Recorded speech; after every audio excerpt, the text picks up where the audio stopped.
신문 이야기 돌직구쇼에 오신 여러분 반갑습니다. 저는 신문 읽어주는 남자 김지입니다.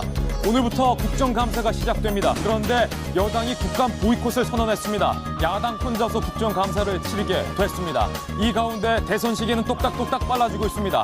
잠시 후 저희 돌직구쇼에서 2017년 대선 만약에 3자 대결로 치러질 시에 각각 지지율이 어떻게 나오는지 3자 대결 대선 후보 지지도를 공개하겠습니다. 많은 기대 부탁드립니다. 오늘자 조간신문 어떤 뉴스 보도하고 있는지 지금부터 저와 함께 하시죠. 먼저 동아일보입니다.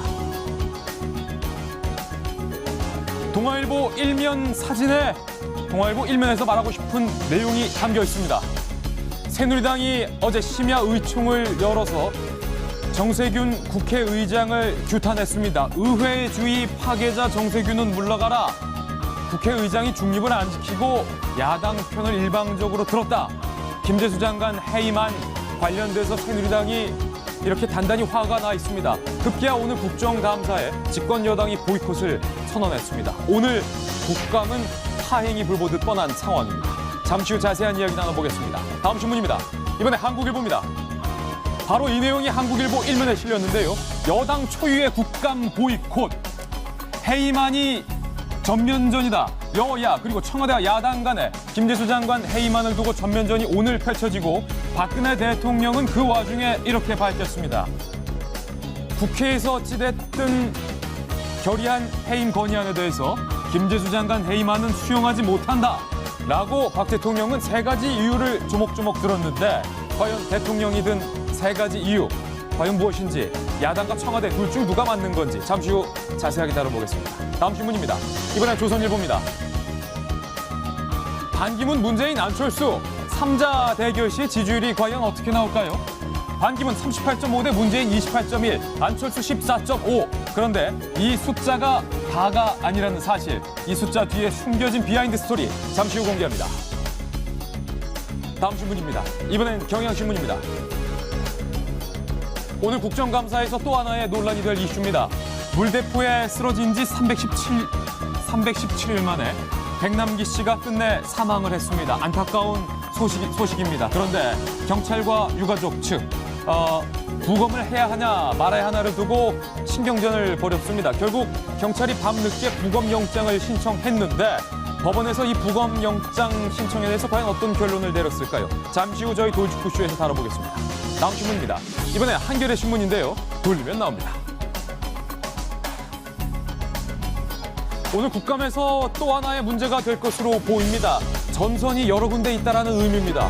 이석수 특별감찰관에 대해서 청와대가 사표 수리를 안 해주고 있었는데 국감 증인 출석을 앞두고 돌연 사표를 수리했습니다.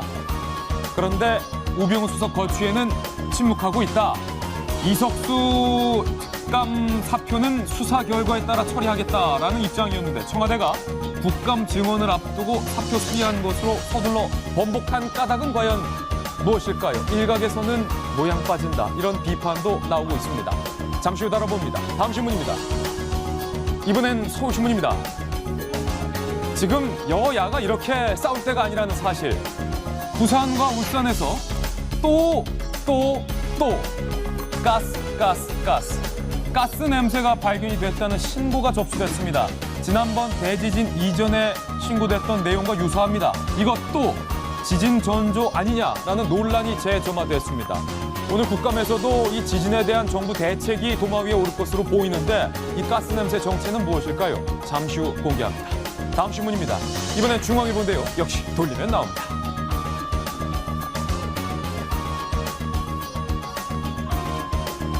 여론조사 결과를 누구를 좋아하느냐라는 호감도에 따라 물었을 때와 누구를 지지하느냐라는 질문으로 물었을 때 결과가 달리 나온다는데요. 1위, 2위는 그대로인데 3위가 다르게 나온다고 합니다. 호감도, 누구를 좋아하느냐고 물었을 때 3위는 박원순 시장인데 누구를 지지하겠느냐라고 물었더니 박 시장에서 안철수 전 대표로 3위가 바뀌었습니다.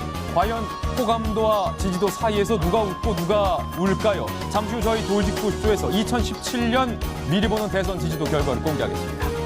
네, 오늘 여러 가지 뉴스들이 준비되어 있습니다. 그러나 저희 돌직구쇼는 오늘도 시청자 여러분께서 꼭 아셔야 하는 뉴스만 치열하게 준비했습니다. 시청자 여러분께서는 지금 고품격 뉴스 토크 돌직구쇼를 시청하고 계십니다.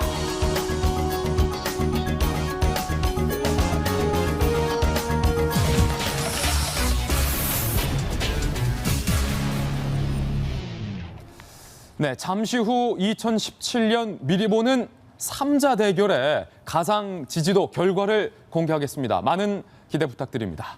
앞서 예고해드렸던 것처럼 오늘부터 국정감사가 본격적으로 시작이 됩니다. 그런데 여당은 야당의 김재수 장관 해임 건의안 결의에 반발하면서 오늘 국정감사를 전면 보이콧하겠다고 밝혔습니다. 그러니까 야당만 국감을 진행하는 초유의 사태를 맞게 된 셈입니다. 이 와중에 야당은 김재수 장관 대신 사과는 국감에 부르겠다라고 밝혀서 논란이 예상됩니다. 오늘 국회는 여와야 그리고 청와대와 야당 간의 충돌 일보 직전입니다. 저희가 만든 첫 번째 돌직구 신문입니다.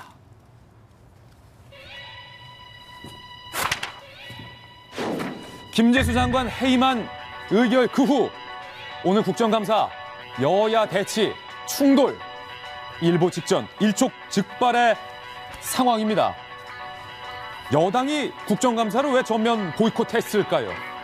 김재수 장관 해임안이 마음에 들지 않는다라는 이유 때문이겠죠. 이정현 여당 대표는 오늘 국감 보이콧에 대한 이유 이렇게 밝혔습니다. 당선된 이후로 이날 이때까지도 대통령을 흔들어대고 대통령 선거 결과에 승복하지 않고 이렇게 흔들어댄 사람들이 결코 대통령을 쓰러뜨리려고 하는 이러한 음모와 또 이러한 계획이 아니고는 이렇게 할 수가 없습니다. 대통령을 힘을 빼고 대통령을 쓰러뜨리고 그렇게 한 뒤에 대통령이 국정 운영 잘못한다고 이제 그 핑계를 대고 정권 교체를 해야 된다고 주장할 겁니다. 이것은 대통령을 쓰러뜨리려는 음모다. 이정현 새누리당 대표 이렇게 말했습니다. 대통령이 쓰러져도 탄핵을 외칠 사람들이다. 이런 발언까지 나왔는데 이에 대한 야당의 입장은 과연 어떨까요? 직접 들어보시죠. 임동원 장관, 김두관 장관의 해임 건의안 사유도 황당한 것입니다. 김두관 장관의 해임 건의안은 소위 한총련 학생들에 의한 집회, 시위를 막지 못했다는 이유였습니다. 이 정권 들어서도 해임해야 할 사안이 한두 가지였겠습니까? 더 큰 사건과 부끄러운 일을 벌려놓고서도 막무가내로 자리를 지키고 있는 수석, 장관이 한두 명입니까? 대통령께서는 김재수 해임 건의안 거부 결정 재고하셔야 합니다. 청와대가 국회의 뜻을 받아들이지 않은 적은 없었습니다. 고 박정희 대통령도 국회의 해임안 건의를 존중했습니다. 하지만 박근혜 대통령께서는 국회의 법적인 통보 절차가 채 진행되기도 전에 거부권을 행사하겠다고 밝혔습니다. 오만과 불통의 극치입니다. 국회와 국민을 무시하는 용납할 수 없는 처사입니다. 오늘 국정감사 여야의 전선이 다양합니다. 첫 번째 전선 직접 확인해 보시죠. 오늘 국감 시작 얼어붙은 국회. 20대 국회가 시작된 지 얼마 되지도 않았는데 또 파행입니다. 여당은 보이콧, 야당은 단독 진행, 파행 위기. 첫 번째 전선은 오늘 국감 농해수위에 있습니다. 김재수 장관 해임 건의안을 수용하지 않겠다. 박 대통령이 정면으로 수용 불가 입장을 밝혔습니다. 강대강을 선언한 박근혜 대통령, 이에 대해서 앞서 보셨던 것처럼 야당의 지도부는 공식적으로 반발하고 나섰습니다. 정성희 위원님, 박근혜 대통령이 김재수 장관 해임 건의안, 야당의 해임안을 반대한 이유를 조목조목 밝혔죠. 그렇죠. 이제 가장 중요한 이유는 우선 해임 결의안 그 사유에 해당되지 않는다는 것이죠. 이제 해임 결의안 같은 경우에는 장관의 직무 수행과 관련된 문제가 있을 때 하결하게 돼 있는데 김재수 장관이 지금 임명된 지 2주가 되지 않아서 사실 일다운 일을 하지 않은 상황에서 청문회에서 일어난 여러 가지 의혹을 가지고 하는 것은 사실 어긋나거든요. 예. 그런 의미에서 대통령이 수용하지 않았다. 사실 저는 이 부분은 상당히 일리가 있다고 생각합니다.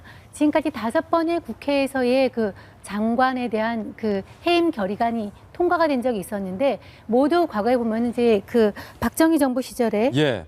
해임 건의안이죠. 임철호 장관, 그다음에 권오병 장관, 그다음에 지난번에 지금 얘기한 임동원 장관, 그다음 김두관 장관 전부 다 직무 수행과 관련된 최소한 억울하건 본인이 억울하지 않던 직무 수행과 예. 관련된 문제였는데 이번에 해임 건의안 같은 경우는 직무와 관련 문제가 아니었기 때문에 대통령께서 저렇게 얘기하는 건 어느 정도 납득이 된다. 네. 이렇게 생각합니다. 예, 그런 의견도 있고 또 일각에서는 어찌됐든 국회가 합의해서 해임 건의안을 결의했는데 대통령이 이를 무시하는 것이 타당하냐.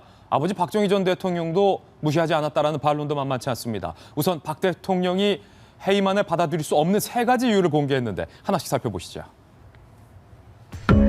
박 대통령, 김재수 장관 해임 공식 거부 3가지 이유. 첫 번째 이유, 연달아서 뜯어보겠습니다. 임명 한 달도 채 안 된 장관에게 직무 능력과 무관하게 해임을 건의했다는 점. 방금 정 위원께서 잘 설명해 주신 부분입니다. 두 번째 이유입니다. 청문회 과정에서 제기된 의혹은 모두 해소됐다는 점. 과연 청문회 과정에서 제기된 의혹이 모두 해소됐을까요? 박근혜 대통령의 이 발언은 사실일까요? 잠시 후 다뤄보겠고요. 세 번째 이유입니다. 새누리당에서 해임 건의안 받아들여서는 안 된다고 요청한 점. 그러니까 반쪽 결연이다. 이런 이유인 셈입니다. 윤태곤 실장님, 대통령이 밝힌 3가지 이유에 대해서 어떻게 보세요? 그 3가지 중에서는 이제 첫 번째가 그나마 뭐 조금 이렇게 여지가 있는 발언인 것 같아요. 뭐 실제 이게 물리적으로 볼 때 그렇긴 한데, 근데 이것도 제가 생각할 때는 청와대가 좀 자초한 면이 있는 것 같은 게, 부적격 판정을 내렸지 않습니까? 그 당시에 국회에서.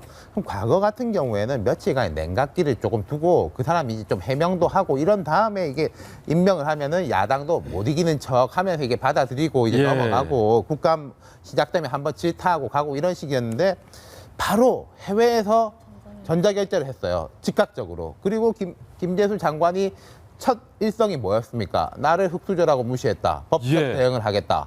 라고 이 사람도 이제 맞장구를 쳤죠. 김 장관이 이른바 발끈을 했다. 그러니까 야당이 조금 물러서 주고 싶어도 물러설 여지를 안 줬다는 겁니다. 그래서 이제 그 당시에부터 야당이 사실은 처음에 엄포가 있었죠. 부적격인데도 강행하면은 우리가 해임 건의안 낼 수밖에 없다라고 엄포를 냈는데, 양보할 수 있는 뭔가 명분을 줬어야 되는데 주지를 않았기 때문에 제가 생각할 때는 이게 좀 과도한지 모르겠는데, 해임 건의안을 방조 혹은 유도했다 이렇게까지 볼 수 있는 거예요. 왜냐하면 제가 방조 유도설을 말씀드리는 게, 그 금요일 토요일 이렇게 국회에서 이제 난리가 났지 않습니까? 하루 종일. 그때 제가 여당을 보면 참 답답했던 게, 예를 들어서 야당을 조금 설득하기도 하고 어떨 때 읍소하기도 하고 밀고 당기고 이런 게 있어야 되는데, 계속 말하자면 고를 지르면서 야당은 막 강력하게 비판하고, 그 전날 박 대통령은 뭐 김대중 노무현 사람 이름은 거명 안 했지만 과거 정부 때 퍼주기 해가지고 핵 개발했다 이런 식으로 말씀하시고, 그리고 뭐 이정현 대표 같은 경우에 그게 국민의당을 도와주는 게 아니었던 게, 뭐 케네디의 용감한 사람들의 이름이 올라가실 것이다, 우리 편이 되니까 이러니까 저는 이제 방조 내지 유도 이런 말씀을 드리는 거예요. 그리고 두 번째로 보면은 상당 부분 해소됐다라고 하면 모르겠는데, 모두 해소됐다라고 하면은 그것은 좀 어폐가 있다. 거기다 오늘 이제 추가로 기사가 나오는 게, 그 공기업 사장 시절에 그 공기업에서 자기 다니는 교회에다가도 매년 100만 원씩 뭐 기부를 하고, 회사 돈으로 교회에다가도 이제 그 기부를 하고 그랬다는 거 아닙니까? 이런 부분에서 이제 이 사람이 그렇게 흠결이 상대적으로 크지는 않지 않냐라고 하소연을 한다면은 조금 납득할 수 있는지 모르겠는데, 정말 깨끗한 사람인데 왜 그러냐라고 하면은 이건 받아들이기 어렵다. 지금 두 번째는 글쎄요, 저건 뭐 조금 말을 하기 위한 말이 아닌가. 세 번째는 검토할 필요가 없다. 제가 그나마 여기서 당청이 똘똘 뭉쳐 있다, 이 정도는 제가 평가할 수 있겠습니다만 별로 중요한 의미는 아니고. 지금 대통령의 3가지 이유 중에서 윤 실장께서는 두 번째 이유는 대통령의 사실관계가 좀 잘못됐다, 이렇게 반박을 했어요. 이칼럼께서는 어떻게 보세요? 그렇죠. 청문회 과정에서 제기된 의혹 모두 해소됐다고 누가 생각하는 건지 저 되질문하고 싶어요. 그 물론 일부 해소된 부분도 분명히 있겠고, 그 이후에 뭐 농협에서 여러 가지 뭐 해명 자료 같은 게 나왔기 때문에 일부는 조금 해소된 게 있습니다. 그럼에도 불구하고 국민들 아마 대다수가 지금까지 김재수 장관에게 제기됐던 의혹에 대해서 모두 해소됐다고 생각하는 사람은 모르긴 몰라도 많지는 않을 거라는 생각이 듭니다. 1%대 초저금리 혜택을 보게 된 경위라든지, 부모님의 차상위 계층 수급 문제, 그리고 세 번째 부동산 투기 의혹 등은 해소되지 않았다. 그렇죠. 그런데 모두라는 표현을 쓰면서 마치 아무 일도 없었다는 것처럼 저렇게 일방적으로 그 일 자체를 거의 무마해버리는 그런 어떤 태도 자체도 마음에 안 들고, 저는 세 번째가 가장 재밌었어요. 새누리당에선 해임 건의안 받아들여서 안 된다.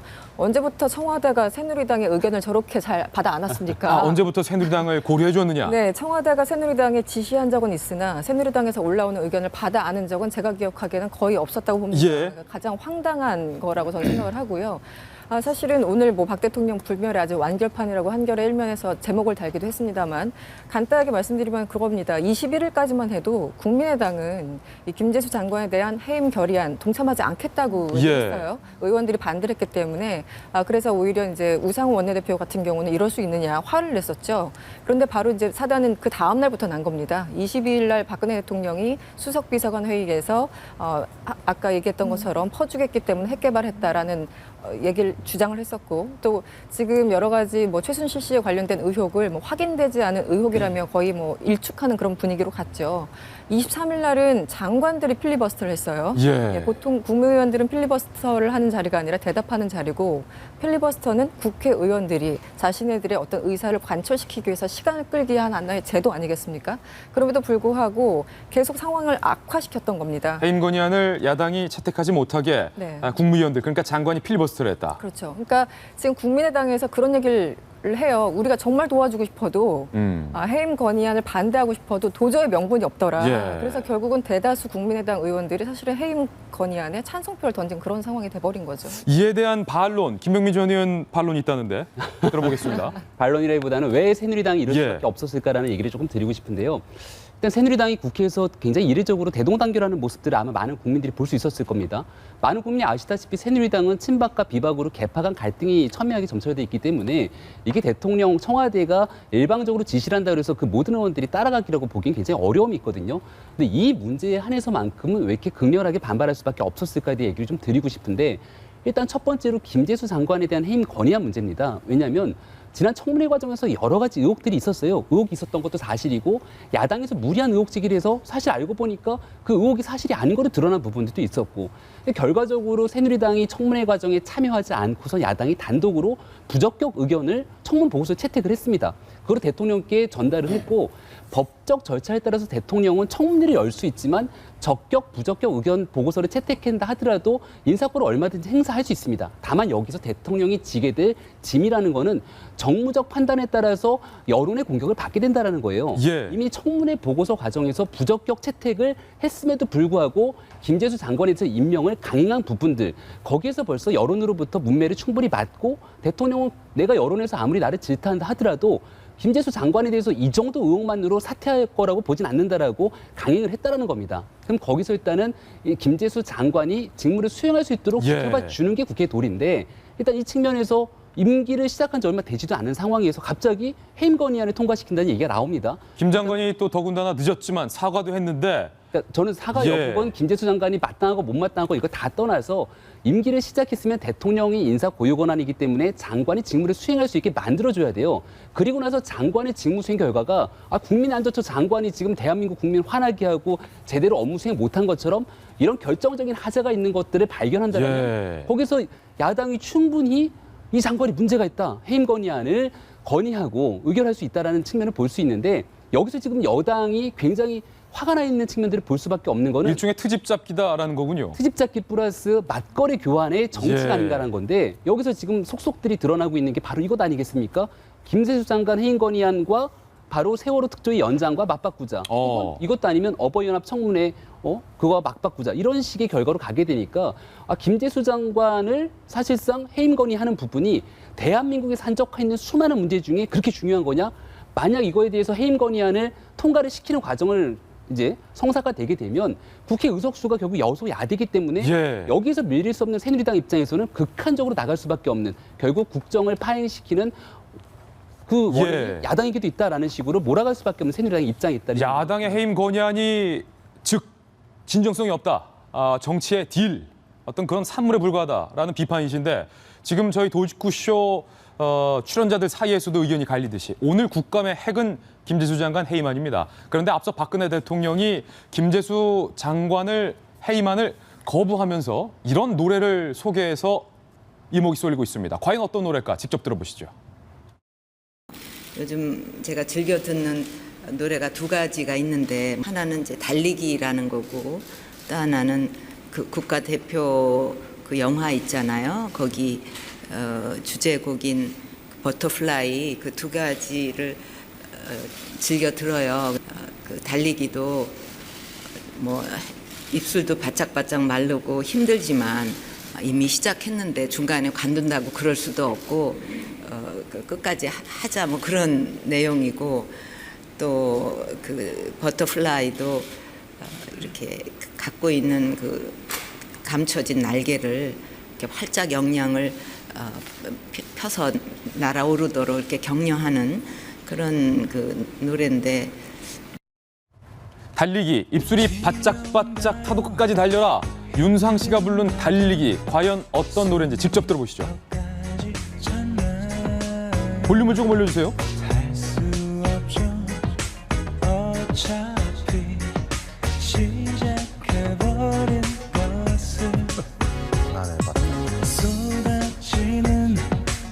자, 바로 이 부분입니다.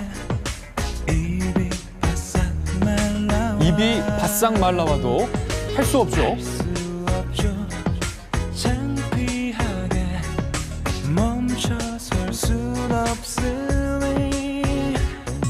입이 바싹 말라도 어쩔 수 없죠. 멈춰설 순 없으니까 말이죠. 라는 가사 부분을 대통령이 인용한 건데 박 교수님, 결국에 장관 해임 건의안을 받아들일 수 없다. 장관들도 입이 바싹바싹 타도 멈추지 말아달라라는 입장을 우회적으로 표현한 것 아닌가라는 생각이 들어요. 제가 이 점에서 질문받을지 몰랐는데 예. 전 대통령이 저 노래를 평상시 즐겨 듣는다라는 것은 좀 제가 좀 신뢰는 안 가지만 아, 또 다른 의혹 제기.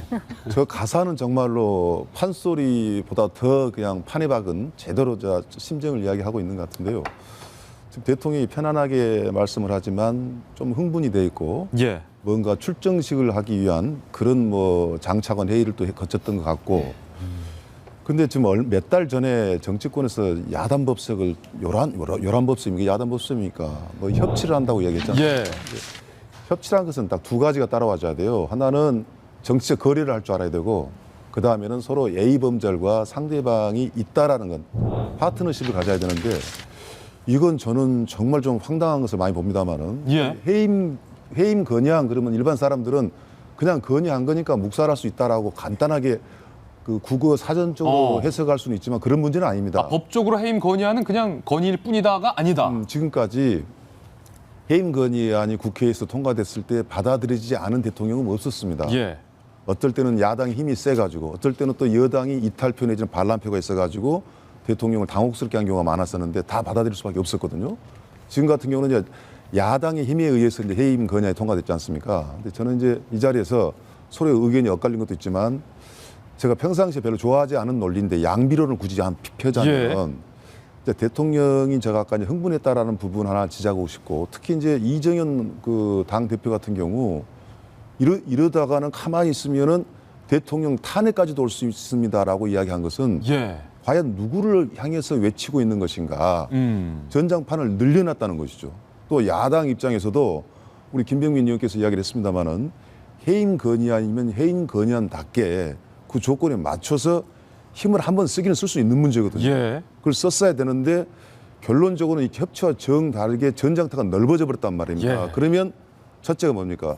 국가 행정이 마비되고 두 번째는 국민이 힘들어져요. 그러면 이럴 때 과연 어떻게 해서 수습을 해야 될 것인가? 대통령까지도 저렇게 흥분되어 있는 상태에서는 저는 역시 이때 제가 꼭 필요한 사람들이 정치 원로들이 좀 나설 좀 필요가 있다. 예. 저는 양쪽 다 명분이 없다고 봅니다. 그렇군요.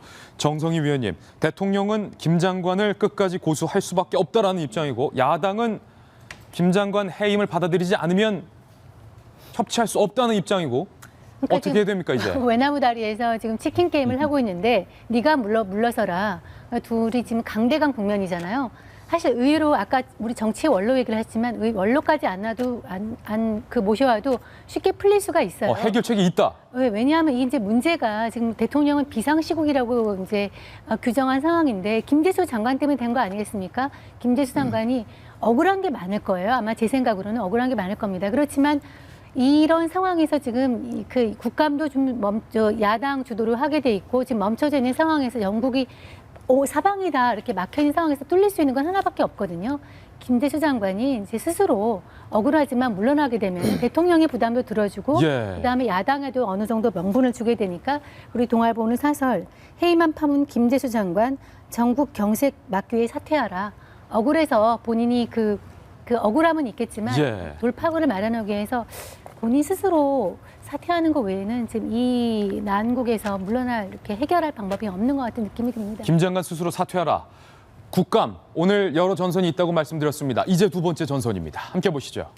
농해수위에 이어서 오늘 안행이 국감도 예정이 돼 있는데 안행이 국감의 도마 위에 오른 주제는 바로 안타깝게도 숨진 백남 김씨의 부검 논란입니다. 더 나아가서 과연 경찰에게 책임이 있느냐의 논란 여부입니다. 관련해서 오늘 아침 들어온 뉴스 속보를 전해드리겠습니다. 경찰이 어젯밤 늦게 부검영장을 청구를 했는데 법원에서 오늘 새벽 사망한 백남기 씨의 부검영장을 기각했습니다. 기각 사유에 대해서는 법원이 밝히지 않고 있는 입장입니다. 여야 그리고 경찰과 유가족 측 사이에 부검을 둘러싼 그리고 사망 원인을 둘러싼 논란이 오늘 국감까지도 이어질 것으로 보입니다. 그 가운데 강신명 경찰청장의 입장을 목소리를 통해서 직접 들어보시죠. 진압 과정에서 중태에 이르렀다. 그러면 사과하는 게 맞지 않습니까? 아닙니다. 결과가 중요하다고 해서 사망했다고 해서 무조건 사과하는 것은 적절하지 않습니다. 공권력의 그 원인과 그러니까, 법률적 책임을 그러니까 명확히 한 원인과 연후에 해야 되는 것이지 그 안에 있는 결과만 가지고 이야기하는 것은 대단히 진압 적절하지 과정에서 않다고 봅니다. 생겼다면 지금 사과할 수 없다라는 강경한 입장의 경찰청장. 이에 대해서 여야 공식 입장은 무엇일지 저희가 한 문장으로 요약해봤습니다. 먼저 더불어민주당에서는 검찰의 부검은 경찰의 살인적 진압을 은폐하고 사망에 따른 책임을 회피하기 위한 것이다. 국민의당은 과잉 진압에 대한 수사는 방기하고 있다가 부검부터 하겠다면 진의를 의심할 수밖에 없다. 이에 대해서 새누리당은 고인의 명복을 빈다. 다시는 안타까운 일이 없도록 함께 노력해야 된다. 새누리당은 조금 유보적인 입장을 밝혔고 두 야당은 백남기 씨의 사망에 경찰의 진압이 분명히 원인이다라고 밝히면서 부검은 가당치 않다라는 입장인데 이 칼럼 어떻게 보십니까? 기본적으로 지금 대책위에서 얘기하는 거, 시민단체에서 얘기하는 거, 무엇보다 이제 백남기 농민의 유족이 얘기하는 건 이거죠. 이미 CCTV에 다 나온 거 아니냐. 이 살수차 규정에 어긋난 살수차 그 물대포에 쓰러진 상황에서 쓰러졌기 때문에 물대포 맞고 쓰러졌기 때문에 이미 사인은 나왔고 병원으로 옮겼을 때 이미 서울대 병원에서 왜 이 사람이 쓰러졌는지 왜 계속 깨어나지 못하고 있는지 이미 병원에서 여러 차례 밝혔기 때문에 더 이상 부검이 필요 없다라는 거고요. 지금 야당에서는 필요 없다는 거고 여당에서는 어쨌든 지금 이것을 부검을 해서라도 어쨌든 좀 사인을 좀 밝히자. 정확히는 검찰이 되겠군요. 검찰 입장에서는 부검을 통해서 사인을 규명하자 이렇게 서로 엇갈리고 있는 건데요. 그러니까 검찰 입장은 경찰의 과잉 진압이 사망 원인이 아니다라는 거군요. 그렇죠. 그러니까 사인이 될 수도 있고 안 될 수도 있지만 그러니까 부검을 통해서 사인 규명을 조금 더 명확히 하자라는 그런 의견일 테고 그런데 유족들이 보기에는 이미 어떻게 쓰러졌는지 어떻게 사망했는지 우리 다 목도해 왔다. 그리고 서울대 병원 측에서 이미 다 밝혀왔다라고 얘기를 하기 때문에 지금 이렇게 그 대치 상태인 것 같아요. 그런데 어쨌든 결론은 법원에서 내리는 거 아니겠습니까? 예. 법원에서 어쨌든 부검을 하겠다라는 어떤 검찰의 뜻과는 반대로 이유는 정확하게 밝히지 않았으나 부검이 필요 없다라고 해서 지금 영장을 기각한 상태고요. 저는 뭐 이 상황에서 어떤 게 더 맞다 틀리다를 말할 수 있는 입장은 아니지만 기본적으로 백남기 씨가 왜 쓰러지고 왜 사망했는지 아마 국민들이 대부분 다 알고 있을 거라 생각합니다. 그렇다면 이 상황에서 검찰이 왜 부검을 하려는지 저는 그 의도가 약간 좀 의심스럽다라는 말씀을 좀 드리고 싶습니다. 검찰의 의도가 의심스럽다. 이 정확히 어떤 의미입니까? 예를 들어 지금 야당에서 얘기하고 있는 게 이런 거잖아요. 지금 이미 사안에 대해서 사인에 대해서 사람들이 다 뭐 일반적인 사람들의 어떤 여론이 중요하다는 건 아니지만 기본적으로 왜 백남기 씨가 사망했는지 알고 있는데 그럼에도 불구하고 부검을 한다는 것은 일종의 좀 물타기를 하려는 거 아닌가. 직접적인 어떤 원인을 좀 은폐하려는 거 아닌가라는 의혹을 제기하고 있는 거죠. 예. 참 그 굉장히 안타까운 일이어서 먼저 돌아가신 분께는 그 애도의 표현을 좀 드리고 싶고요. 근데 일단은 이게 저는 한 사람의 소중한 생명의 사망이 결국은 죽음 이후에도 정치적 공방으로 이어진다는 게 굉장히 좀 불편하고 안타까운 마음을 금할 수가 없거든요. 그러니까 백남기 농민에 대한 죽음은 굉장히 안타까운 일입니다. 그리고 거기에 대해서 뭔가 공권력에서의 문제가 있다면 그 또한 시정돼야 마땅한 일이죠. 근데 그걸 통해서 무조건적인 모든 것들이 국가의 책임으로 사과를 해야 된다라는 측면에 대해서는 아마 강신명 경찰청장의 발언이 앞뒤를 다 자르고 저것만 보면 굉장히 참 저렇게 비인간적인 사람이 있나라고 얘기할 수 있겠지만 국민의 생명과 안전을 지켜야 되는 경찰청장의 발언으로서의 앞뒤 전후의 맥락을 파악한다면 조금 이해되는 측면도 있을 거라고 생각을 합니다. 왜냐하면 이게 이제 민중 총궐기대회라는 게 작년도 가을에 있었던 문제인데 예. 아마 많은 사람들이 좀 잊었을 수도 있을 것 같아요. 민중총궐기를 왜 했지? 도대체 노동법을 개정한다는 측면 아래서 만약에 그거를 반대하기 위한 노동자들의 모임이었다라면 하나의 명분이 있을 텐데 이 민중총궐기 과정에서 내세웠던 명분이 총 11가지 명분이 있습니다. 노동법 개혁부터 시작해서 청년 문제, 세월호 문제, 역사 교과서 문제 이 모든 거를 다 통틀어 갖고서는 구호가 뭐였냐면 모이자 서울로, 가자 청와대로, 뒤집자 세상을. 예. 이런 방식으로 모였던 민중총궐기 대회가 평화적인 집회 시위를 지켰던 부분들이 아니라 경찰이 버스차를 밧줄을 묶어서 흔들어대고 심지어는 주유구에다가 기름을 넣어서 뭔가 테러하려고 하는 그런 시도조차 있었던 부분들이 있었기 때문에 많은 국민들이 굉장한 불안한 마음들을 갖고 있었고 여기에 대해서 여론조차 굉장히 긍정적인 여론을 보내지 않았습니다. 그러니까 이런 앞뒤전의 맥락 사정들을 다 제외한 채 시위대에 참가했던 한 농민의 죽음을 가지고 결국은 현 정부의 과잉 진압으로 인한 모든 것들을 정치적 공방으로 몰아세우는 것. 저는 이것도 굉장히 큰 문제가 있다고 생각하거든요. 예. 그러니까 전후 맥락을 따져서 정부가 먼저 잘못했느냐, 과잉 시위를 한 시위대가 먼저 잘못했느냐의 문제에 대해서는 차치하고서라도 이제 돌아가신 한 농민의, 백남기 농민의 이 죽음이 헛되지 않기 위해서 대한민국에 두 번 다시 이런 비극적인 상황이 발생하지 않기 위한 노력. 이게 지금 여당과 야당 그리고 정부가 같이 합심해서 나가야 될 문제지 사인에 대해서 예. 공방을 벌일 때가 아니라는 얘기도 좀 드리고 싶습니다. 근데 이건요. 예. 이제 그럼에도 불구하고 좀 백남기 씨 건에 대해서만 집중해서 봤으면 좋겠는데 예.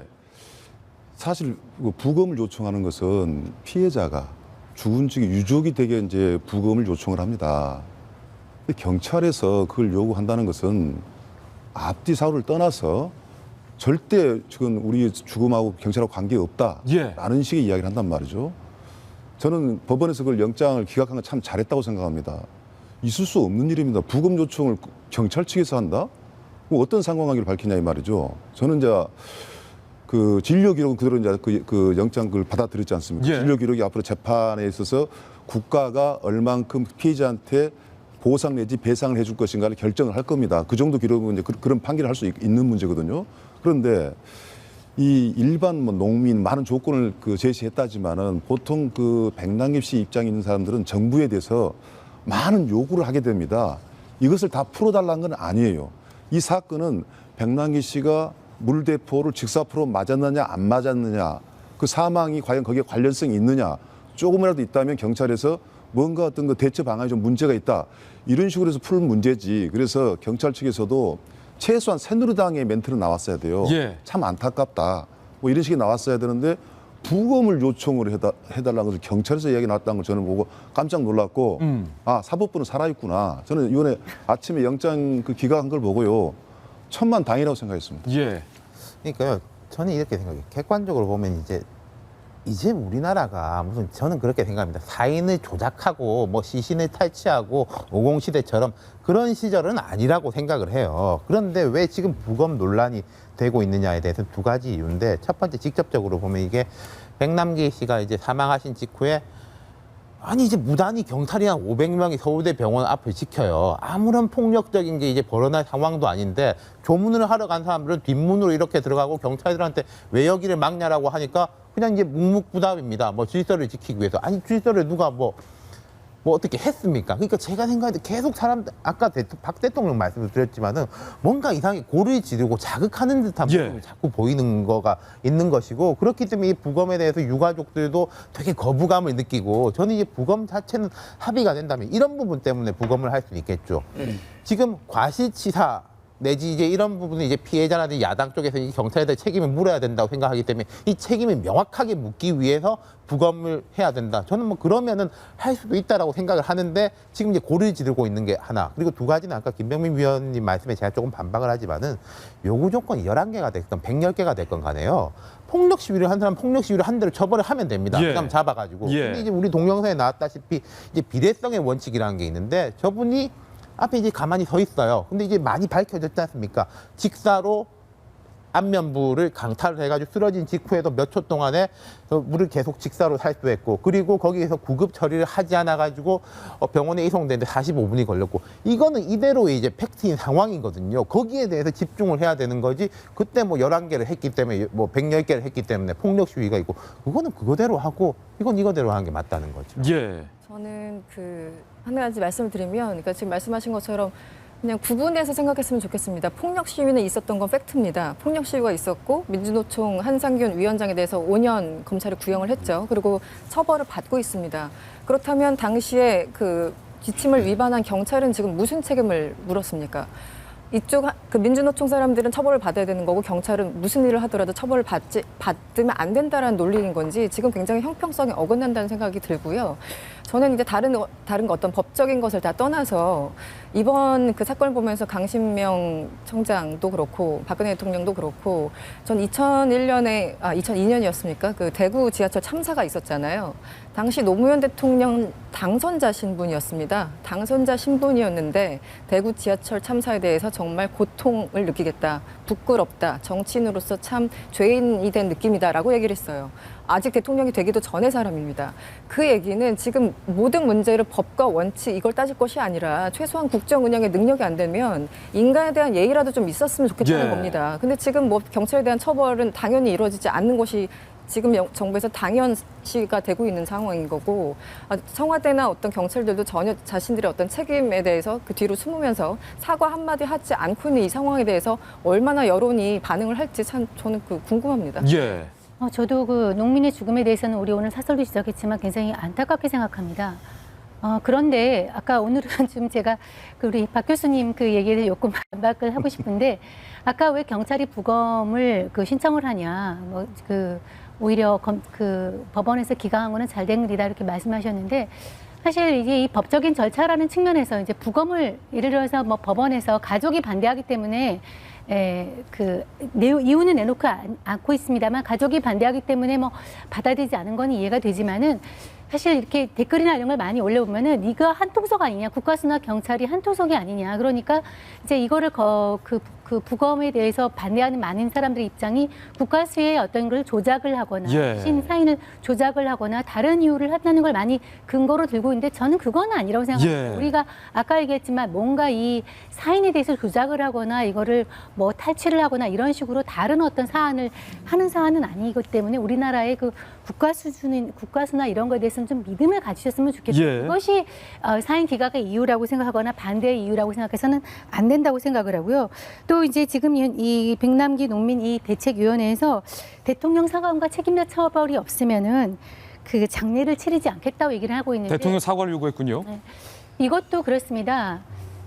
우리가 이 시신을 가지고서 어떤 볼모를 삼아가지고 이렇게 어떤 국정을 그 밥이시키고 어떤 상황에 대해서 경색 국면으로 몰아가는 것은 과거에 우리가 몇 번 이제 목격을 했거든요. 이것은 우리 지금 같은 어떤 민주적인 절차에 의해서 모든 것이 되는 사회에서는 참 바람직스럽지 않고 이 국정의 시계를 거꾸로 돌리는 것이 아니냐. 그러니까 이 죽음이 어떤 북한 투쟁의 어떤 그런 어떤 상징으로 하는 것은 바람직하지 않다 이렇게 생각을 합니다. 시청자 여러분께서 보고 계시듯이 오늘 국정감사 여러 가지 분야에서 다양한 의견들이 쏟아져 나오고 있습니다.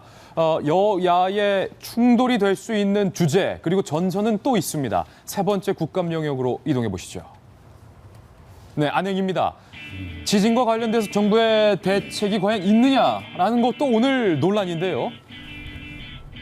많은 분들이 또 놀라셨을 겁니다. 부산과 울산에서 또 가스 냄새로 인한 신고가 이틀간 주말 동안 49건이 접수가 됐습니다. 경찰에서는 지진 불안감에 신고가 됐을 것이다. 지진의 전조 증상은 아니다. 라고 말을 했지만 지난번 부산, 울산에서 났던 가스 냄새에 대해서도 지진 전조 증상이 아니라고 했지만 그 이후에 대지진이 발생했던 기억들 때문에 많은 주민들은 불안해하고 있습니다. 정성희 위원님. 이 지진이 말입니다.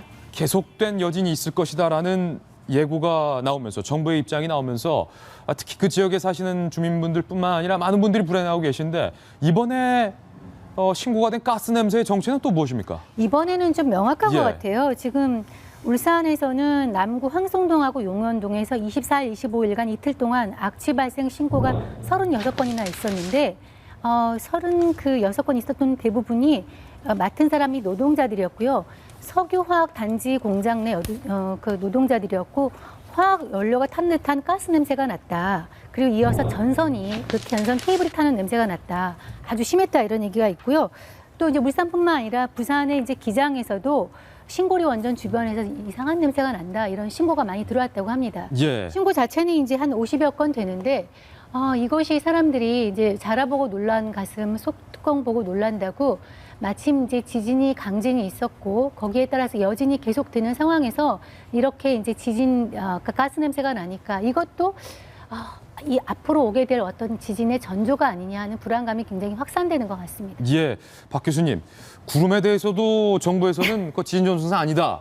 개미떼에 대해서도 뭐 개미가 다른 개미랑 전쟁을 하나 보지. 숭어떼에 대해서도 뭐 이례적이긴 하지만 뭐 숭어가 지진을 알 건 아니다. 가스 냄새에 대해서도 그냥 공정에서 샌 가스 냄새일 뿐이다. 아까 그 방송 준비 전에 우리 정 의원이 참 이런 말 하더라고요. 사실 팩트보다 더 이 문제가 불안감이다. 예. 중요한 것은. 그 말에 이제 전적으로 제가 동의를 하는데요.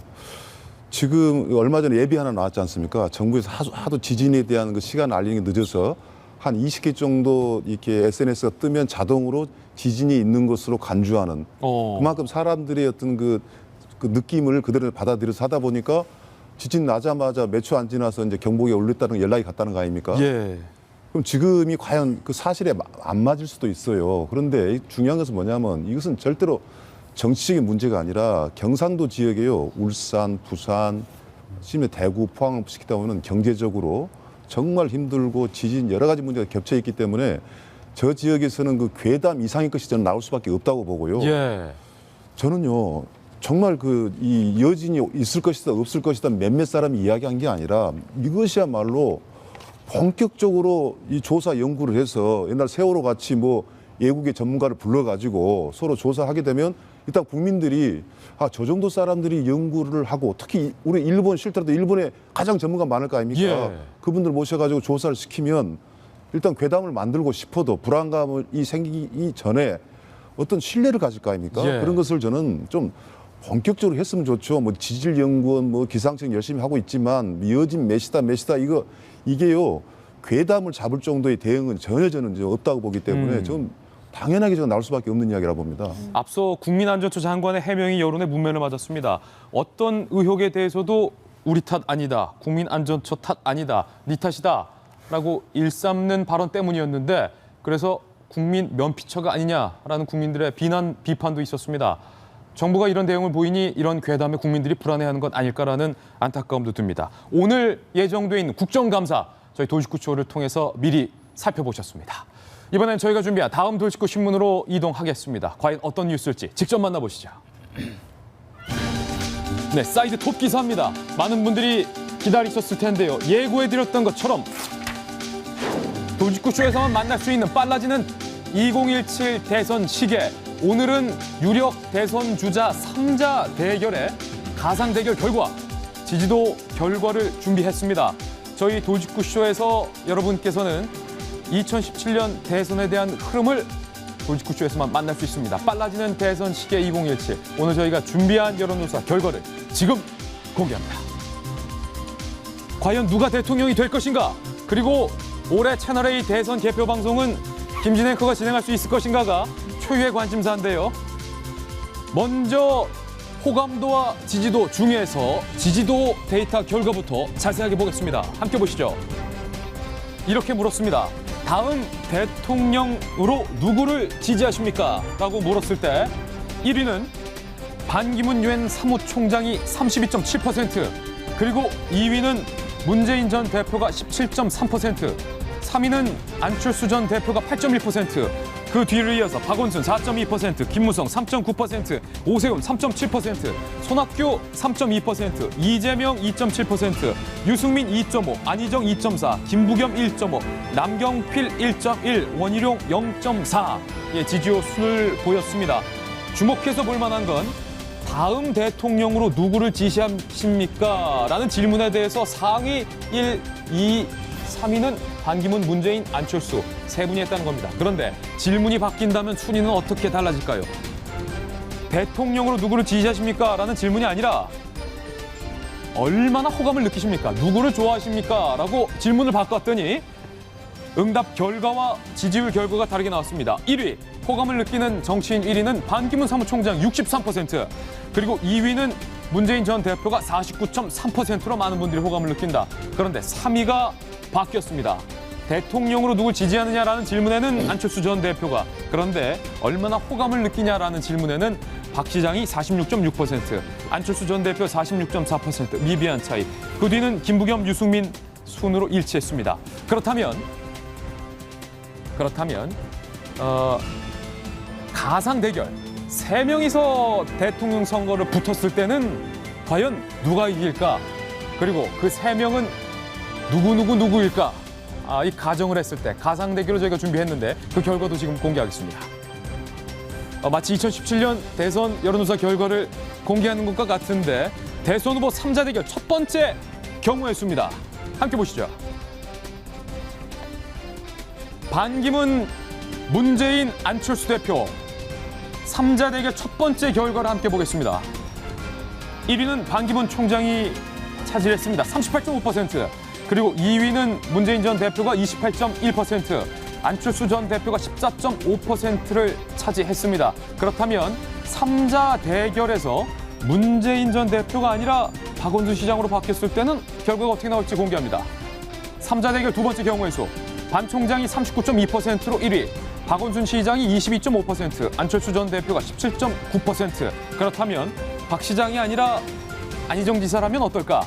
3자 대결 경우의 수 세 번째, 반 총장이 41.2%, 안희정 지사가 16.1%, 안철수 전 대표가 21.0%. 그러니까 반 총장을 경우의 수로 넣었을 때 3자 대결은 누구랑 붙더라도 반 총장이 1위를 하는 것으로 나왔습니다. 그렇다면 3자 대결에서 만약에 반 총장이 출마하지 않았을 때 어떻게 결과가 나올지 대선 후 3자 대결 경우의 수를 함께 보시죠. 네 번째 경우의 수입니다.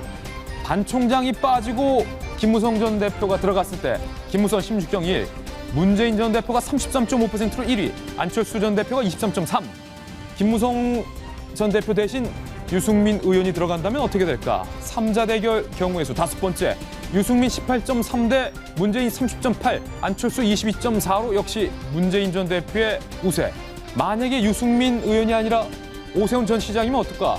오세훈 22.5, 문재인 전 대표 33.4, 안철수 전 대표가 21.4%로 흥미로운 건 반 총장이 가담하지 않았을 때는 모두 3자 대결 결과 문재인 전 대표가 우세하다라는 결과를 얻었다는 겁니다.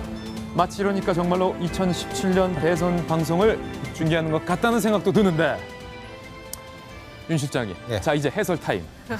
뭐라고 볼까요? 제가 이 기획 기사에 커멘테이터 이제 해설자로 신문지면에도 등장을 하거든요. 이런 면이 있습니다. 반 총장이 지금 다 압도적으로 1위인데 지지도하고 호감도에서 다 1위를 달리고 있죠. 이런 부분은 보셔야 될 겁니다. 이 반기문, 문재인, 안철수 실제로 이제 인기 순위이기도 하고 또 어떤 특징이 있냐면은 정치적인 활동을 작게 하는 순위이기도 해요. 예. 그러니까 지금 이제 호감도가 높고 비호감도가 낮다는 뜻은 두 가지로 볼 수 있는 게 이 사람의 정책이나 활동에 대해서 내가 반대를 하는 거, 그리고 두 번째로는 내가 지지하는 사람한테 위협이 될 경우에는 그 사람에 대한 비호감도가 높아지는 거거든요. 예. 지금 반 총장의 가장 큰 장점은 정치적 활동을 하지 않고 있다. 라는 게 이제 고스란히 드러난다. 그럼 반 총장이 만약에 이 인기를 계속 유지하려고 한다면은 정치적 활동을 계속 안 할 수는 없는 거고, 예. 그러면 출마를 안 해야 되는 거니까 자기 브랜드로 가는 수밖에 없을 거예요. 이게 세간에서 하는 대로 뭐 청와대하고 아주 가까워져 가지고 이렇게 한다라고 하면은 이게 상당히 떨어질 가능성이 높은 게, 여기에 또 특징이 하나가 있는 게 이른바 친박이라고 불리는 사람은 아예 끼어들지를 못하지 않습니까? 아 그러네요. 예, 뭐 없네요. 여야를 한 명도. 통틀어가지고 예. 뭐 한때 뭐 최경환, 반기문 뭐 이런 뭐 합작설 이런 거 있었지만은 이미 친박 후보들이 상당히 조기에 탈락을 한 것이 이게 예. 제가 볼 때 제일 큰 특징 중에 하나예요. 예. 이런 점이 있을 것이고, 이제 야권 입장에서는 결국 이제 단일화에 대한 이야기가 나올 수밖에 없다라는 이제 태생적인 조건을 보여주는 건데, 이 단일화에 대한 것도, 단일화라는 것은 사실은 누구를 당선시키기 위한 것보다는 누구를 떨어뜨리기 위할 때 그 에너지가 강력해지는 거거든요. 누구만은 안 된다. 옛날에 이회창만은 안 된다. 그러니까 뭐 노무현, 정몽준, 박근혜만은 안 된다. 그러니까 문재인, 안철수 이렇게 되는 건데, 그러니까 아까 제가 예. 반 총장이 이제 관건이라고 말씀드렸던 게, 반 총장이 청와대와 거리를 두면서 자기 좀 제3의 이미지를 가지고 가면은 단일화에 대한 압박이 약할 수밖에 없어요. 야권이라든지 중도층 내에서도. 그런데 청와대하고 가까워지고 명실상부한 여당 후보다 예. 이러면은 아니 반기문만은 안 된다. 이게 이제 높아질 수가 있으니까 반기문 총장 호감도가 국회 떨어질 딜레마일 수라는 거죠. 어쨌든 우리 돌직구쇼의 윤 선생, 윤태곤 실장의 조언은 반 총장이 친박과 손잡지 말라라는 조언인데 뭐 늦게 잡든지. 늦게 잡아라. 비겁한 거 아닙니까? 충격적인 조언인데 김병민 전 의원님, 예. 이제 또 여권의 브레인에게 묻겠습니다. 여의도 연구원 소속이 보십시오. 지지도와 호감도의 응답률 차이가 반 총장은 32.7 지지도일 때, 그런데 호감도일 때 63.0으로 굉장히 많이 늘고 있습니다. 호감도가 많이 나온다는 것은 이른바 아직 누구를 찍을지 마음의 결정을 하지 못하고 있는 무당층들이 호감도가 높게 나오면 높게 나올수록 그 후보에게 투표할 가능성이 높다라고 해석이 될 여지가 있습니까? 없습니까? 아니, 당연히 있죠. 예. 네, 당연히 있다고 보여지고 그게 반기문 유엔 사무총장이 갖고 있는 가장 큰 힘이죠. 젊은 층 입장에서는 나름대로 진보 진영을 지지하고 선호하는 게 대다수의 대한민국의 역사, 전 세계 역사 아니겠습니까? 근데 되게 독특하게도 반기문 유엔 사무총장은요, 지난 10년의 과정 동안 대한민국 교과서, 대한민국 서점에 가면 반기문처럼 공부해라, 반기문처럼 행동해라, 반기문처럼 하면 성공의 끝판왕이 반기문인 거예요. 끝판왕입니까? 그렇게 살아왔던 많은 사람들이 예. 대한민국에서 이렇게 추켜 세우고 전 세계가 존중한다는 반기문 유엔 사무총장이 현재까지 아직 그렇게 엄청나게 나쁜 행동으로 국민들에게 예. 비호감적 모습을 보이지 않고 있는 상황 속에서 대통령이 출마하면 잘할 거다라는 기대감을 갖고 있는 측면이 분명히 있는 거죠. 네. 이게 이제 진보 진영 입장에서는 굉장히 큰 아킬레스건일 수 있고, 방금 전 윤 실장님께서 말씀하셨던 것처럼 친박이랑 손을 잡으면서 현 박근혜 대통령의 공과가를 그대로 이어받게 되는 반기문 유엔 사무총장이 새누리당 후보로서의 면모를 가지게 된다면 예. 지금 갖고 있는 호감도에서 좀 떨어질 수 있는 측면이 여전히 있습니다만은 반기문 유엔 사무총장의 별명이 기름장어 아니겠습니까? 아마 요리조리 빠져나갈 거다. 여권의 후보로 나올 가능성은 어느 때보다 높아진 예. 게 저 정말 깜짝 놀랐어요. 반기문 유엔 사무총장을 빼고 3자 대결을 돌려보니까 누구도 대항할 사람이 없는 것 아니겠습니까? 이 새누리당은 크게 각성해야 되고, 소위 이런 얘기가 있었잖아요. 비박 입장에서는 반기문 유엔 사무총장이 오는 거를 못마땅해 하고, 친박 입장에서는 내가 마음대로 휘두르지 않는 반기문 유엔 사무총장 필요 없다는 얘기들을 늘 하고 있었는데, 이 3자 대결 여론조사 보면 택도 없는 소리다. 반기문 유엔 사무총장 빼고 예. 누가 있는데 택도 없는 소리다가 나오니까 반기문 유엔 사무총장은 뒤에서 회심의 미소를 짓고 있을 수밖에 예. 없다, 이런 거고요. 한 가지만 더 여권 얘기드리면 정신 차려라 이거예요. 정신 차려라. 그리고 두 번째, 이러다 안 나온다 그러면 어떡할 거예요? 예. 나 안 나와 그러면 답이 없는 거고, 두 번째 안철수 전 대표도 정신 차려야 됩니다. 안철수 전 대표도 정신 차려라. 호감도에서 박원순 시장한테 밀린 건 그렇다 치고요. 이게 정치적 이념 성향별로 누가 지지하는 거로 따져보니까 진보 진영에서도 꼴찌를 한 거예요. 3자 예. 대결했을 때 문재인 전 대표는 진보 진영에서 당연히 높은 지지도를 받을 거고, 그 다음 안철수 전 대표가 받아야 될 것 아니겠습니까? 혹은 중도라든지. 근데 중도에서도 반기문 총장한테 밀리게 되고, 예. 진보 진영에서는 꼴찌를 하게 된 거예요.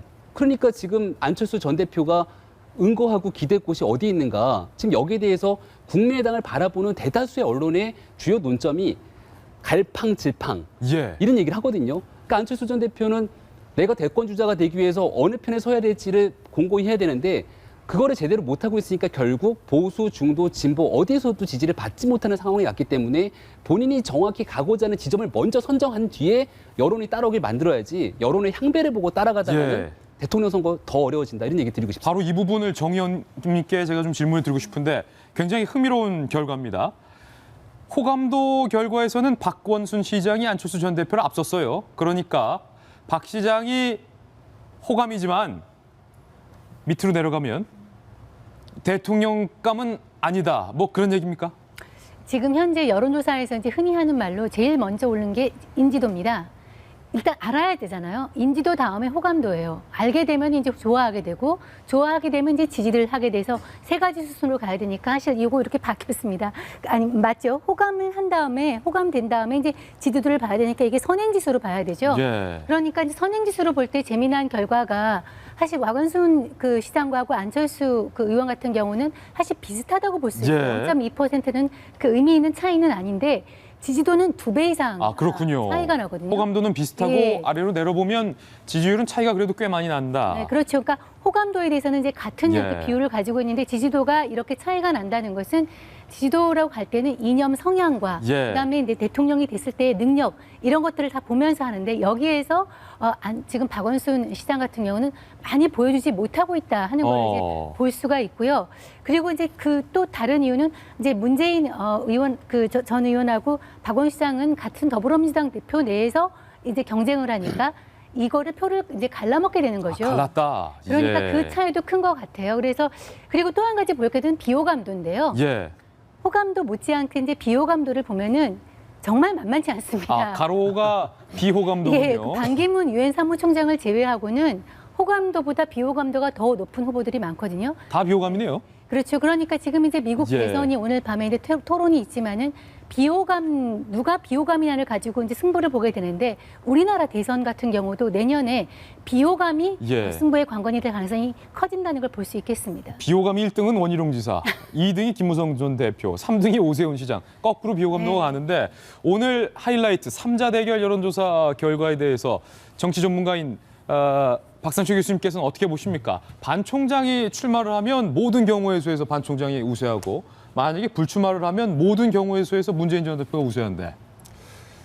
저 배열이 사실은 2012년부터 횡행했던 것이거든요. 예. 반기문 쪽에 이제 박근혜 후보가 들어가면 저 배열을 해왔는데 저 배열대로 3자 대결로 갈 것인가. 예. 만약 저대로만 간다면 저는 반기문 대통령이 무난히 대통령 될 가능성이 굉장히 높을 수밖에 없다. 네. 그런데 3자 대결 구도를 해본 적이 최근에 없습니다.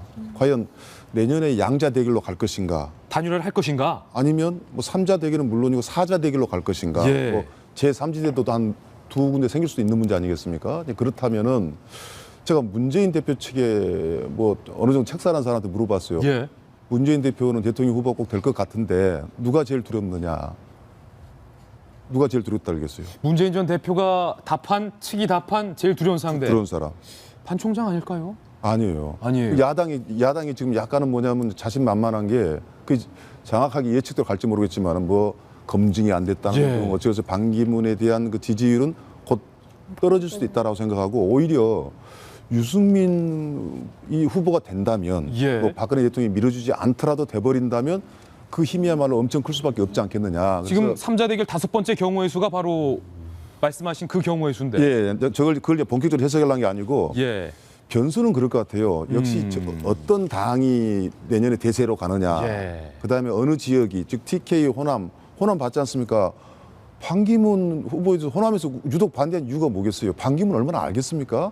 우린 야당이라는 겁니다. 야당이다. 예. 충청도에서는 73% 넘고 그래서 지역적인 거 이런 것들이 이제 조금씩 변화가 있으면서 저는 3자 구도로 갈 것 같지 않기 때문에 저 배열은 이제는 좀 시효가 다 했지 않았냐는 생각이 예. 듣습니다. 2017년 영혼 아니에요. 어쨌든 단일화가 될 것이다라는 입장인데 이 칼럼 한 가지 흥미로운 점은 이것은 반기문 총장의 시선, 문재인 전 대표의 시선인데 아까 김병민 전 의원께서 새누리당과 함께 정신 차려야 할 상대로 안철수 전 대표 꼽으셨는데 안 대표의 시선으로 봤을 때는 반 총장이 나오든 안 나오든 일단 위기예요. 6경우 모두. 맞죠. 그러니까 문재인 더불어민주당 전 대표를 대신해서 이제 박원순 시장이 들어가실 적에도 지금 안철수 후보를 이기고 있는 거 아니겠습니까? 예. 대결 이번을 보면. 여기선 예. 그게 나오네요. 물론 이제 오차 범위 안에서 지금 플러스 마이너스 3.1로 알고 있는데 22.5 대 17.9. 네, 그러니까 오차 범위 안에 들어가 있다고 볼 수 있는 건가요? 예. 네.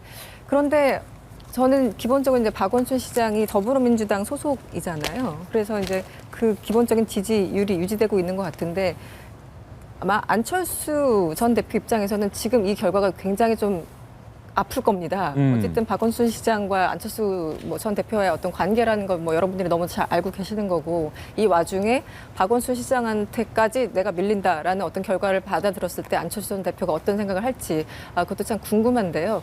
저는 사실은 지금 이런 나오는 지지도나 호감도 이런 거 다 중요하지만 전 크게 볼 때 의미가 없다고 저도 생각하는 입장이에요. 결론은 의미 없다. 네. 예. 왜냐하면 2011년, 2012년 안철수 현상 때문에 지금은 믿기 어려운 수치지만 당시에는 40% 후반대, 심지어 어떤 예. 조사에서는 50%를 넘는 그런 여론조사 지지율이 나왔었습니다. 안철수 당시 후보에 대해서. 그런데 대선이 본격적으로 시작되면서 지지율이 많이 빠졌죠. 예. 이게 어떤 조직적인 반대파들의 어떤 그 운동 캠페인이 돼서 그랬는지 모르겠고 또 안철수 대표가 잘하지 못해서 사람들이 기대했던 것보다 잘하지 못한 어떤 실망감 표출로 지지율이 확 빠졌는지 모르겠으나 지지율이 정말 무서운 속도로 많이 빠졌던 그 경험이 있거든요. 그렇게 또 하나는 지금 부동층이 중앙일보 여론조사를 보면은 23% 그러니까 국민 그러니까 4명 중에 1명이 지금 지금 지지하는 사람이 없다고 답하고 있는 상황입니다. 그런 상황이기 때문에 저는 이런 조사 자체가 너무 이른 것이 아닌가라는 생각이 드네요. 네. 그렇군요. 어쨌든 여론조사는 여론조사 결과일 뿐 최종 결과는 뚜껑을 열어봐야 한다라는 명언도 있으니까 참고로 알아주시면 좋을 것 같습니다. 반기문 총장 얘기가 나와서 말인데요. 북한이 이례적으로 조선중앙TV에서 반 총장이 이른바 스파이다라는 비방 성명을 내놓았습니다. 도대체 어떤 성명인지 직접 들어보시죠. 반기문이 비록 유엔 사무총장이라고 거들먹거리기는 하지만 미국과 괴뢰 패당에 비비나 맞추면서 그 강도적 요구에 맹정맹동하는 서푼짜리 정치 사원꾼이라는 것을 명백히 보여준다. 우리는 그가 권력에 환장하여 유엔 사무총장의 감투를 괴뢰 대통령 본거지로 바꾸어 쓰든 말든 상관하려 하지 않는다. 지금 북한이 반 총장에 대해서 상당히 저는 그렇게 센 발언이라고 안 봐요. 아, 이거 그래요? 보면요. 예.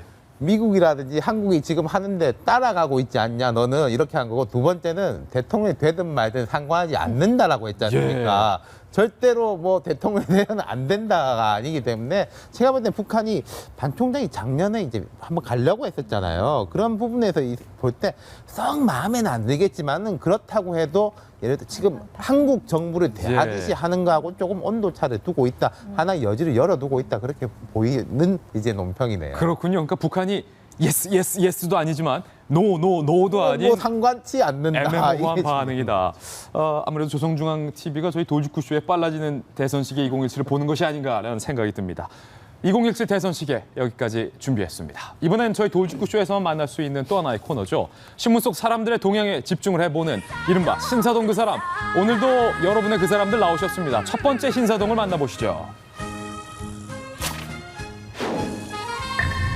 카센터 주인이 다투던 손님에게 휘발유를 뿌리고 불을 질렀습니다.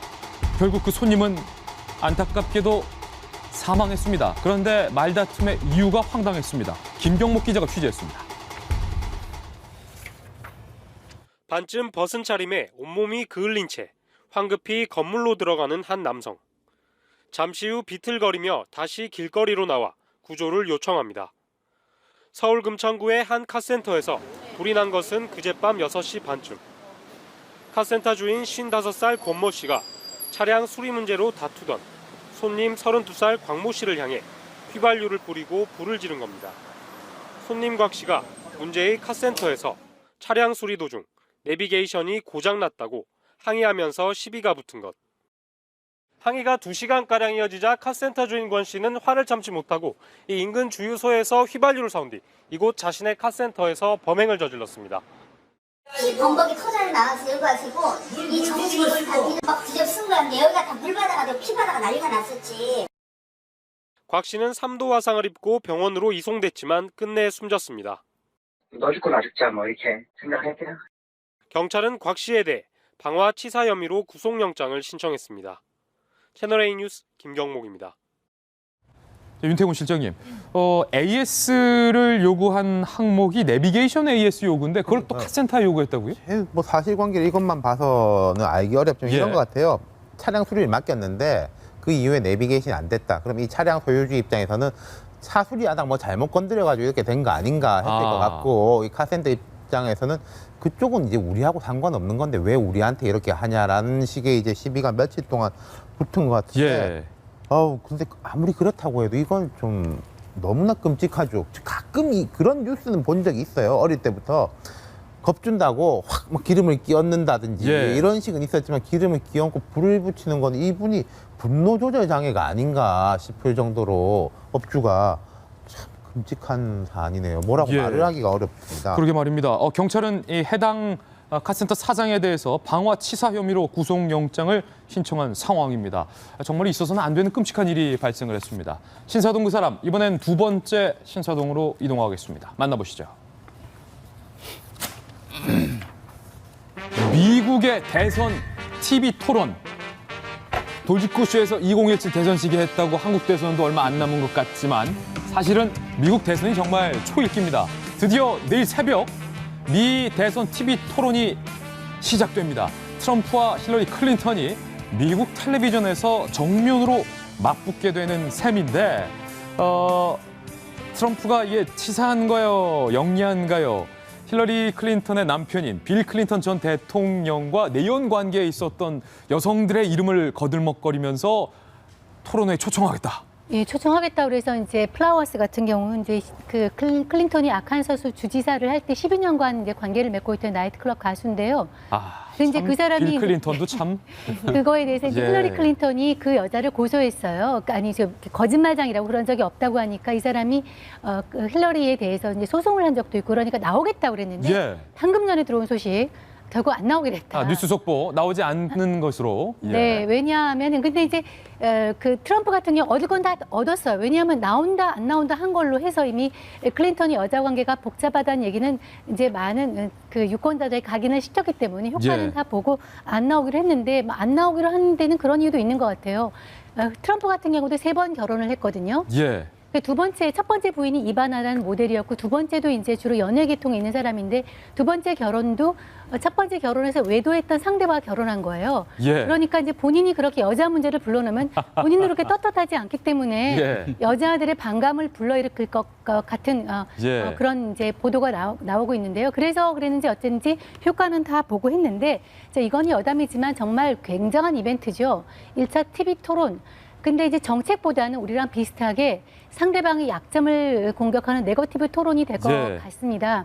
그 힐러리 클린턴 같은 경우는 본인의 어떤 그 거짓말 그 논란, 이메일 스캔들 이런 관련해서 논란이 있을 것 같고요. 트럼프 같은 경우는 역시 이제 혐오주의, 인종 혐오라든지 그 본인의 정책적인 약점, 아는 게 없다 이런 문제점에 대해서 할 것 같은데 또 트럼프가 한 방이 있죠. 이렇게 토론하는 과정에서 한 방이 있기 때문에 아마 볼만한 예. 게임이 될 것 같아서 달 중계 이후로 미국에서 최대 이벤트라고 그러죠. 1억 명이 시청한다고 하니까 네. 혹시 부지런하신 분들 내일 새벽에 일어나서 보셔도 될 것 같습니다. 지금 트럼프가 언급하겠다고 TV 토론회에서 공포한 여성들이 그러니까 빌 클린턴 전 대통령, 힐러리의 남편과 관련된 여성들이 나이트클럽 가수 출신의 제니퍼 플라워스 그리고 전 백악관 인턴인 그 유명한 모니카 루인스키 그리고 아칸소주 공무원인 폴라 존스 지금 3명의 여성 얼굴이 도널드 트럼프 옆에 기재가 됐는데 그 성서에도 나오는 그 유명한 일화 있지 않습니까?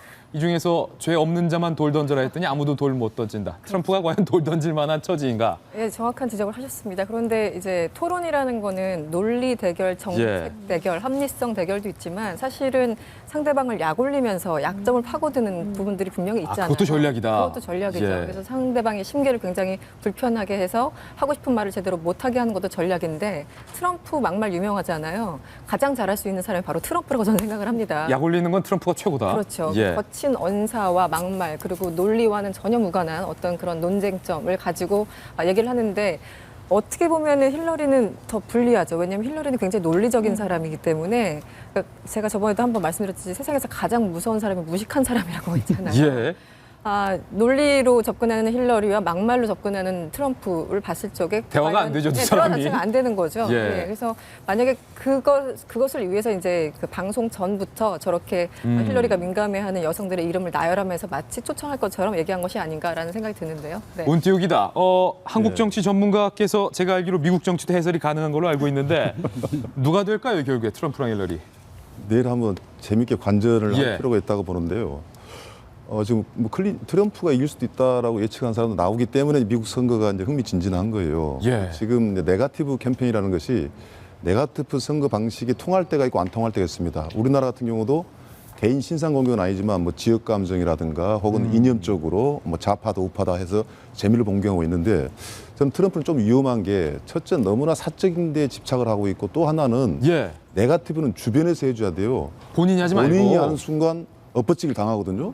예를 들어서 옛날 정동영 후보 같은 경우는 참으로 괜찮은 정치인이었는데 결정적인 약점으로 봐버린 거예요. 그 당시 이명박 후보를. 근데 본인이 하게 되니까 그게 결국에는 네거티브 선거 결과가 본인한테 안 오더라고요. 역풍이다. 저렇게 나쁘면 저 사람은 괜찮겠지 해야 되는데 말하고 있는 트럼프 자신은 너도 참 더 하겠구나. 예. 본인이 너무나 손에다가 뭘 너무 많이 만지고 있는 거죠. 손에 피를 묻히면 안 된다. 저는 그냥 감히 그냥 예상컨대 내일 토론이 트럼프한테는 굉장히 발목을 잡을 수 있는 그럴 수도 있다고 생각합니다. 그렇군요. 미 대선 토론 내일 새벽 토론회를 좀 저희도 보고 나서 다시 한번 중계를 해드리겠습니다. 신사동 그 사람, 이번엔 세 번째 그 사람입니다. 가수 정준영 씨가 여자친구와의 어떤 성관계 도중에 몰래카메라를 찍었다라는 이유로 파문이 일었습니다. 해당 여성이 또 정준영 씨를 초기에 신고를 해서 논란이 됐는데 정준영 씨 이렇게 어제 오후 해명을 했습니다. 올해 초 서로 교제하던 시기에 상호 인지하에 장난삼아 촬영했던 짧은 영상으로 해당 영상을 바로 삭제했습니다. 물론 몰래카메라는 아니었고 당시 촬영이 강제적으로 이루어지거나 자신의 의사에 관한 것이 아니라는 점을 밝혔습니다. 진심으로 죄송하다는 말씀을 드립니다. 프로그램 출연과 관련된 일체 결정은 해당 프로그램 관계자분들의 처음에 따르게 오픈했습니다. 해당 여성이 처음에 신고를 했다가 다시 신고를 철회했다고요? 예, 처벌을 원치 않는다고 얘기를 했던 것 같고 경찰에서는 검찰에 이제 기소 의견으로 송치를 한 것으로 알려졌는데 정준영 씨의 저 기자회견 장면은 참 정말 강하게 좀 비판하지 않을 수 없다라는 말씀을 좀 드리고 싶은데요. 장난삼아 동영상을 찍었다라는 얘기를 하고 있습니다. 사실상 이 성관계 동영상이 어찌 보면 몰래카메라 등등으로 인해서 유포가 됐을 경우에 정신적 피해를 받는 수많은 피해자들이 도처에 널려 있거든요. 그럼에도 불구하고 아직 대한민국의 사법기관에서는 이 모든 것들을 다 다시 바로잡기에는 너무 문제가 심각합니다. 대한민국에서 정준영 씨 같은 경우는 특히나 젊은 층들에게 많이 호감을 갖고 있는 연예인이지 않습니까? 대중 연예인으로서 특히 청소년기, 청년들 아이들한테 미칠 수 있는 영향력이 큰 사람이 저런 식으로 성관계 동영상을 단시 장난으로 찍었을 뿐이다라고 해명하는 것, 저 굉장히 못마땅하다고 생각하고요. 여기에 대해서 이게 뭐 장난이든 장난이지 않았든 그게 미칠 수 있는 사회적 파급력이 굉장히 크기 때문에 이런 정말 그 영상을 찍는 행위 자체에 대한 문제가 너무나 심각하다는 거 저는 좀 경종을 울릴 수 있는 사건이 됐으면 좋겠다는 생각도 갖고 있습니다. 어제 정준영 씨의 해명으로 검찰에서는 사건을 원점에서 재검토할 방침이라고 밝혔지만 그렇지만 경찰은 범죄 혐의점이 있다고 보고 있기 때문에 이 사건 어떻게 결론이 날지 지켜봐야 될 것 같습니다. 저희는 광고 후 돌아오겠습니다. 잠깐만요. 네, 오늘 저희가 3자 대결, 빨라지는 대선 시기의 여론조사 결과를 공개해드렸지만 앞서 소개해드리지 못했던 내용 중에 하나가 대통령을 뽑을 때 어떤 덕목을 고려하십니까? 라는 질문에서 바로 국민과의 소통 능력이 상위권의 응답을 차지했다는 겁니다. 왜 지금 2016년 국민들이 대통령에게 필요한 덕목으로 소통 능력을 꼽는지 듣는 귀 있는 사람은 듣기를 부탁드립니다. 오늘 저희가 준비한 소식 다 전해드렸습니다. 저희는 내일 아침 9시에 다시 찾아뵙겠습니다. 오늘 하루는 분명 어제보다 더 나을 겁니다. 좋은 하루 되십시오. 고맙습니다. Just like they say in the song, till the dawn, let's Marvin Gaye.